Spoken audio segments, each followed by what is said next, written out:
Hey guys, guess what time it is? It's time for another creature feature from the Reptile Zoo. I'm your host Michael, and today we're going to show you this really neat lizard here.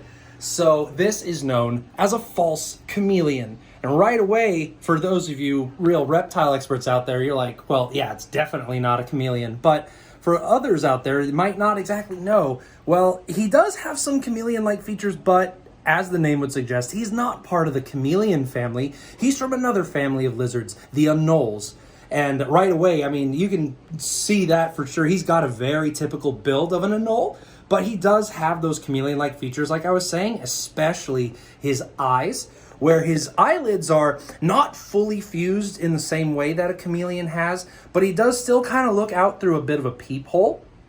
So it's like his top and bottom eyelids are almost fused together, especially in the corners. And they are even able to kind of roll their eyes around in different directions. But another feature he has very similar to chameleons is the build of the skull, where, for example, he's got a little bit of like a bowl on the top of his head here. This is totally normal for these guys.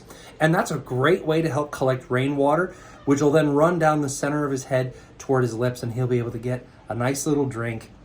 These guys are found in Cuba. And as you'd expect from his build, he's definitely an arboreal lizard. That means he likes to spend a lot of time up in the canopy of trees, and those toes. These have got to be, honestly, I love this feature of these animals because I don't really see toes quite like this. He has a combination between the flattened sticky pads you could see there in the middle, but then he's got this long tip of his finger with a little claw at the end. And that claw has a pretty good grip. I can definitely feel his claws when he's holding on to my fingers here. So he gets this really great kind of a 1-2 punch when it comes to tree climbing. He has an amazing grip. Now, he may not be the prettiest lizard or just prettiest animal that we've shown you guys, but really get a good look at him, because even though he doesn't have, you know, bright greens or yellows or any of that, or even like blues, he does have a beauty to him that you just gotta admire. Almost looks like a cobblestone walkway. You know, he looks like he's made of rock, which, if you ask me, I don't know about you, I think that's really cool the way he's designed. But he doesn't feel like it. You could feel his scales, but he's actually quite soft. Anoles don't really need super hard scales because, well, armor doesn't do very well when you're bite-sized, you know what I mean? Although despite being this size, this is actually quite large for an anole. So he may look little to you, but for an anole, he's pretty big. And even for a false chameleon, he's quite large for his kind. Normally, they're supposed to average around 6 inches in length, but he's actually a bit more than that when you measure from the tip of the nose to the tip of the tail. He's probably more like 7 inches. So yeah, he's above average in size.